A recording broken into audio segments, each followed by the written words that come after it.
Welcome into week 5 of Inside the Zone, everyone. Alongside Tom Davis of the News Sentinel, I'm Joe Whalen. Tom, Mother Nature not playing nice this last Friday. It was crazy. A lot of the games getting postponed, moved to Saturday, but didn't stop the teams from playing some pretty good football. No, in fact, it was really interesting this week with the muddy conditions and the wind and the rain and all that. Offense kind of took a back seat in a lot of these games. Defense was a big factor in a lot of these games. Northrop played great defense in their win over Dwenger. New Haven really looked good defensively in their big win against Carroll. Just a number of games this week where defense was really the critical factor. Well, let's start in the SAC with the one game that was actually scheduled for Saturday and not postponed to that day. Schneider welcoming Penn into Spooler Stadium, and the Panthers coming away with a 28-20 win. Definitely a little bit of a revenge factor after Schneider lost twice to Penn last season.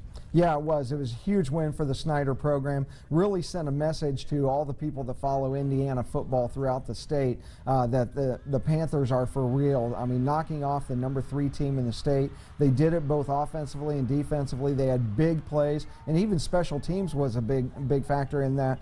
They had a 69-yard punt return by Quentin Daniels. Nick Reese ran the ball well, 133 yards rushing, and he also had an interception. Just a huge win for the Schneider program. And you mentioned they knocked off, at the time, the #3 team in the state. In the latest poll, Schneider has now climbed to #3, and I think up to this point, we've kind of been taking a wait-and-see approach with this Panthers team, but this is definitely a statement for them. Well, when they beat Lures, that looked very impressive, but now Lures has stubbed their toe a couple of times, so people really didn't know just how good to think of Schneider. But Schneider is doing it very well on both sides of the ball. They need to get a little bit more consistent play out of their quarterback and wide receivers, but you know, they're getting better every week. Their defense is phenomenal. I think they're going to make a long run into the tournament. Well, Lures stepped outside the SAC as well, traveling to face Toledo Whitmer. This was a team we didn't know a ton about going in, but Max Preps actually had this team ranked in the top 10 in the Midwest, and when it was all said and done, the Knights only managing a field goal, losing 20-3. Yeah, it was a big message sent to Lures in that they only scored 3 points. Jalen Smith held to 56 yards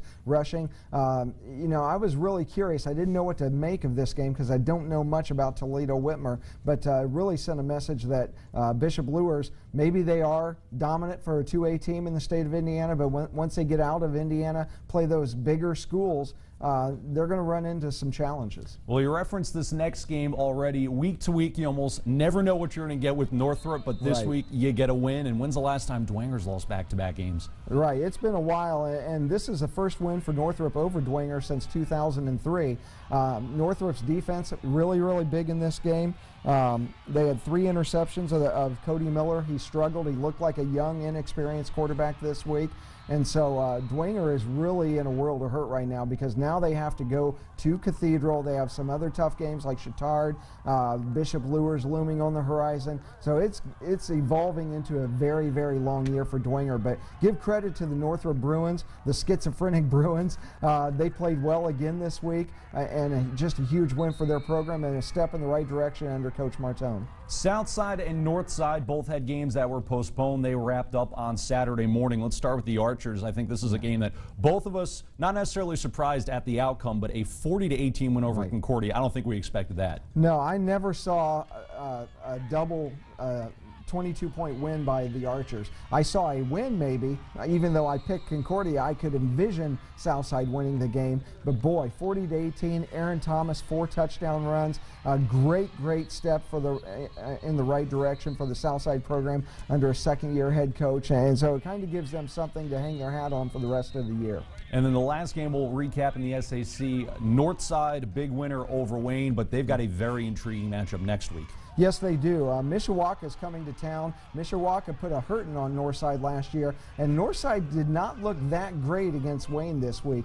They were only up 12-9 at halftime before they had a 21-point third quarter, so Northside has to play better throughout all 4 quarters if they're going to get a win over the Cavemen, which is one of the better nicknames in the state of Indiana. I actually heard that one for the first time last week. I'm a big fan, but like you said, C.J. Jackson and company will have their hands full. And then maybe not the sexiest matchup on paper, but Southside Northrop is very evenly matched. You can almost flip a coin for this one. Very good game. If you want to get your $5 worth, go down to Southside, watch Northrop take on the Archers. It is 2 1-3 teams, but they both have good offenses. Even though last week Northrop's offense was stymied a little bit by the Dwenger defense and the bad weather.